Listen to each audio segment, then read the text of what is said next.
Good afternoon, members of the press. My name is Mr. Robert Makoha Wangoho.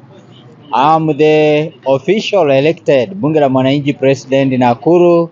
I'm also the youth leader, Nakuru County. This afternoon, I'm here to air out a number of issues about our country called Kenya. One of the key issues that has brought me here today is none other than that one of the handshake. Handshake is looming. The question is, how many of the people of Kenya are going to benefit from the same? In my opinion, I'm here to clarify that handshake may not happen. Handshake is not going to be successful. Bipartisan talks are not going to be successful. In my own opinion and capacity, here are the reasons as to why they are termed to flop, just like the way the first round and the second round bipartisan talks flopped. Issue ya kwanza ambayo inaenda kufanya maongezi ama mazungumzo kati ya Kenya Kwanza na Azimio la Umoja yaweze kuanguka ni moja hapa. Bwana Rigathi Gachagua is against the handshake. Bwana Mudavadi Musalia is against the handshake. All Kenya Kwanza boys of the calibers of Kimani Ichung'wah, Kipchumba Murkomen, Aaron Cheriot, all of them do not want what we call handshake to take place. Now, some of the issues that are making them not want to be part of this caravan that is steering for the handshake are as follows. Rigathi Gachagua is worried that should the handshake take place between Raila Amolo Odinga and William Samoei Ruto, he may lose his influence as the second in command. You all remember what happened between Raila Amolo Odinga and Uhuru Kenyatta. Wakati Raila alisalimiana na Uhuru, mtu kama William Ruto hata hakuwa na influence ya kufield candidate wa by election mahali popote. Hawa marafiki wakisha kuja pamoja hivi, Uhuru na Raila walikuwa wanaamua ni wapi watafield candidate, ni wapi wataacha kufield candidate in favor of Azimio la Umoja chief. By that time ilikuwa NASA coalition.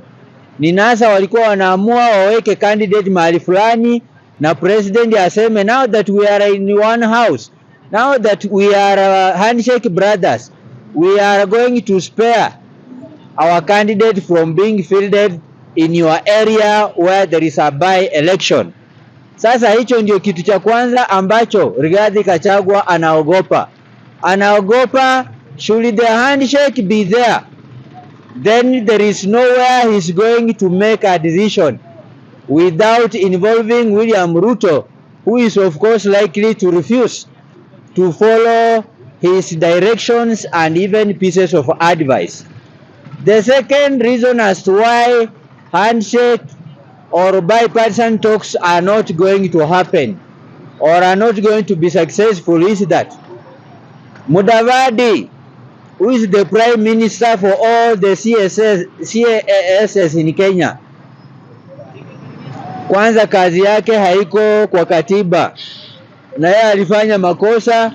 Yeye aliitiwa kazi na akaleta mpaka bibi, akafungulia bibi yake pia ofisi. So is one of the reasons as to why handshake may not happen, bipartisan talks may not go through. Why?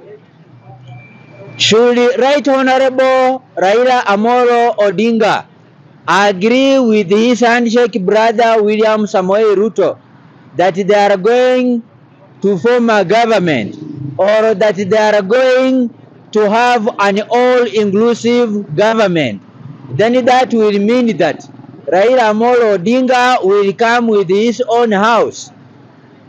and the house will be given jobs, without forgetting Raila Amolo Odinga himself. Raila inamaanisha pia inafaa apewe kazi, na huwezi kuniambia Raila atakuwa nominated MP, huwezi kuniambia Raila atapewa chief administrative secretary post, huwezi kuniambia Raila atapewa cabinet secretary slot.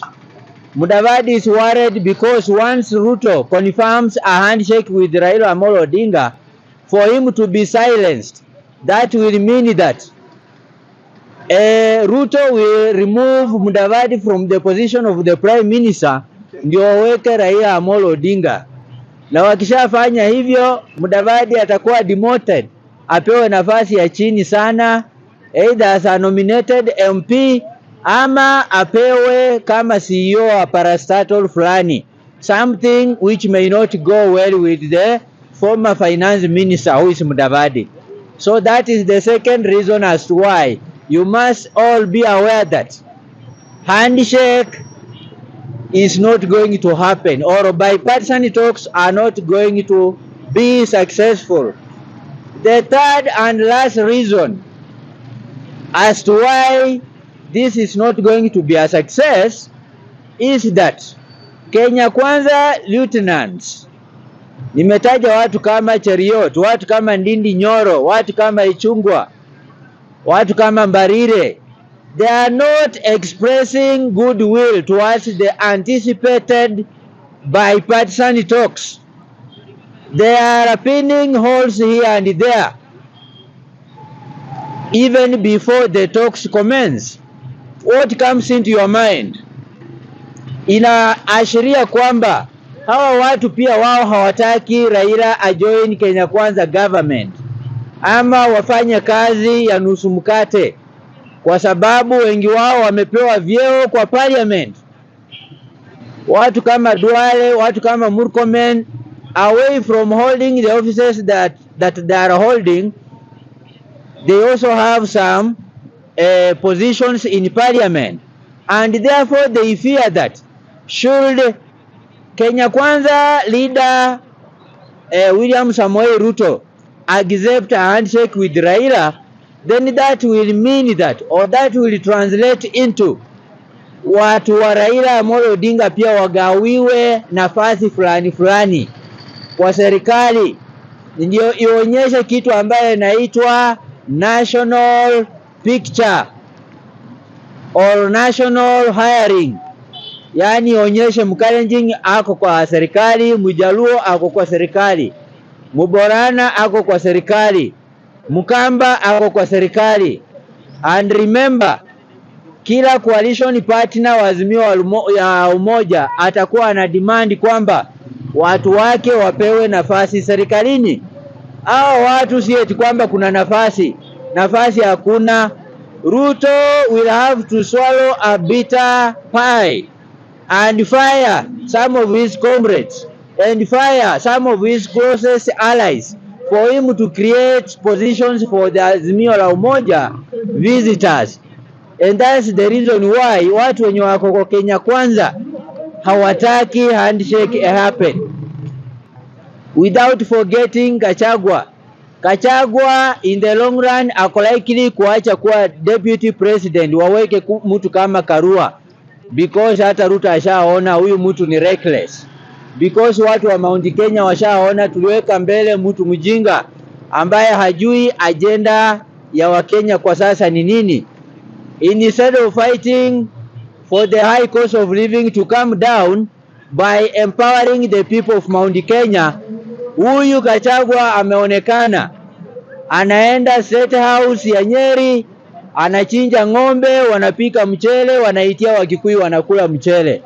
So kwa sababu ya ujinga kama huo, kutokana na kiongozi ambaye ni second in command, Ruto anaweza advisiwa na Kikuyu Council of Elders walete msukosuko ambayo itasababisha impeachment ya Rigathi Gachagua, na Martha Karua atachukua hiyo nafasi. Hata wewe ungekuwa Rigathi Gachagua, ungekubali handshake between Raila na Ruto will happen?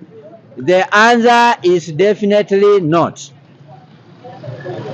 Senator wa Marekani ambaye anaitwa Kun ako Kenya na ashakutana na Raila Amolo Odinga, anapanga leo kukutana na mtu ambaye anaitwa President William Samoei Ruto.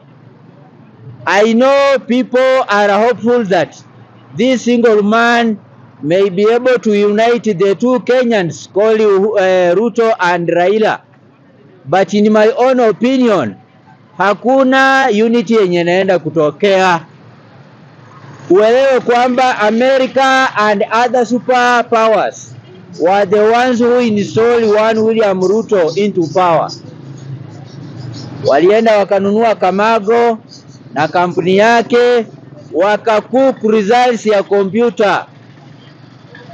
America and other superpowers waliungana na mtu ambaye anaitwa Pope, na wakatuma Pope Kenya, Uhuru Kenyatta akiwa baada ako kwa kiti. Wakaambia Pope, enda waambie Uhuru Kenyatta akubali kiti inaitwa gayism. Akikubali huyo candidate wake atakuwa president. By then it was Raila Amolo Odinga. Akikataa, we shall put into power a person who is willing and ready to collaborate with the West, ili jinsia moja iweze kuoana ama kuoleka pamoja.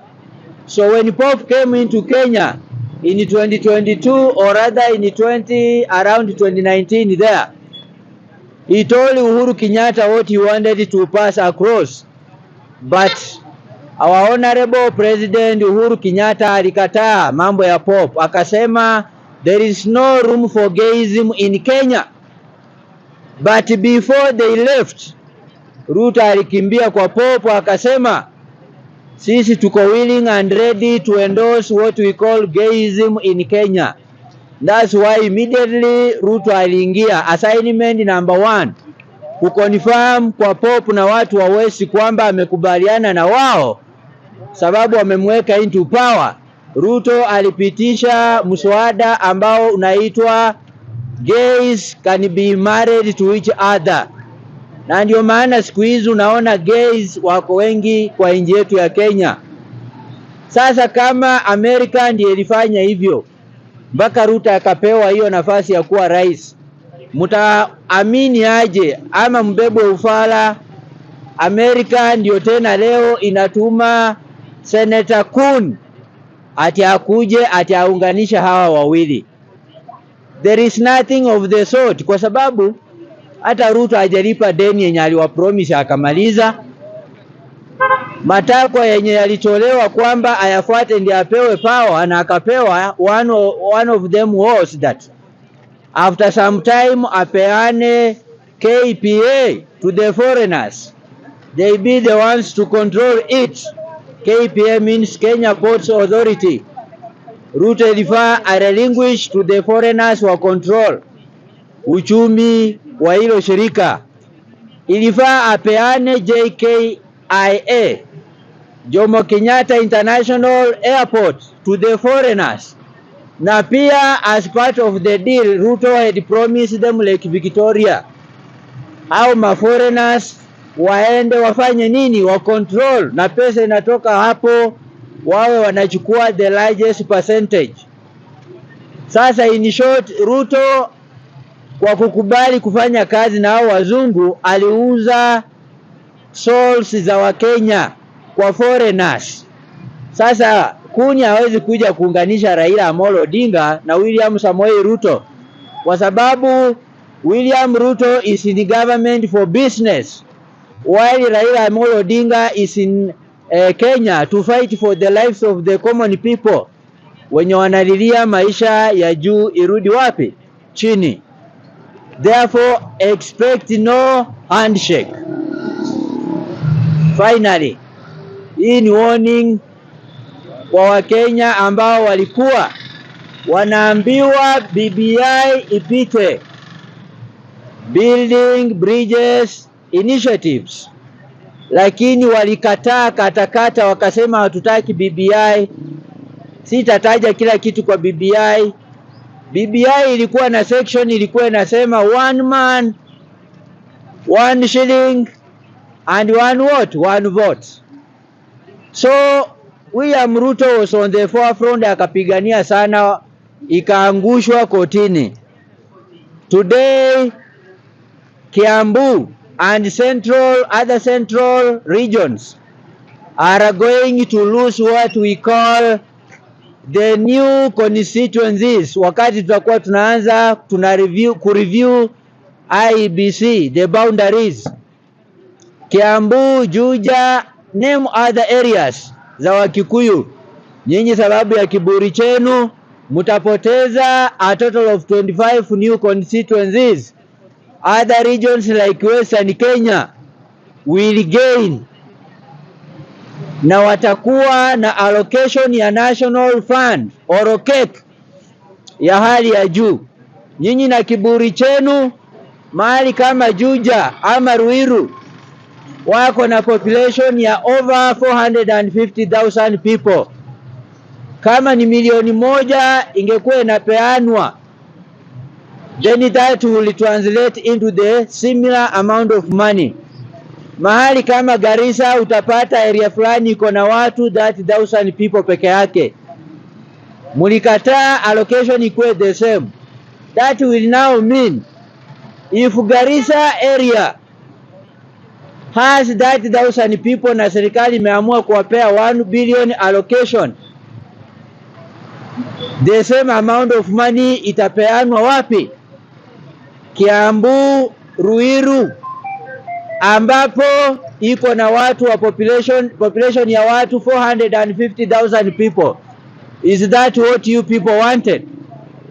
Now you have come into the realization that BBI was not all about power sharing by Raila Amolo Odinga, but it was actually out there to save the man, the common man called Mkenya ambaye ni Wanjiku.